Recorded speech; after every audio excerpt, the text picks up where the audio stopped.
Մեր ամբողջ տեսության հիմքում տեսլականի զարգացման ծրագրերի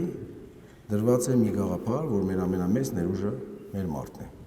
Եվ դա մեր հիմնական կապիտալն է։ Ավելին, դա ամենաուժեղ կապիտալն է։ Սփյուռքահայությանը եւ Հայաստանի Հանրապետությունում ապրող հայերի ես կմեկնաբանեի եւ կձևակերպեի, որ դա երկու մասն են մի միասնության։ Եվ եթե նկատել եք սփյուռքահայերի իմ կոչի մեջ եղել է կոչ այն փորձը, այն ներուժը, որ մեր սփյուռքահայերը ունեն, հաջողակ օրինակները, գիտնականները, կառավարիչները, բժիշկները, մշակույթի գործիչները ուղղակի կարողանան մեզ փոխանցեն,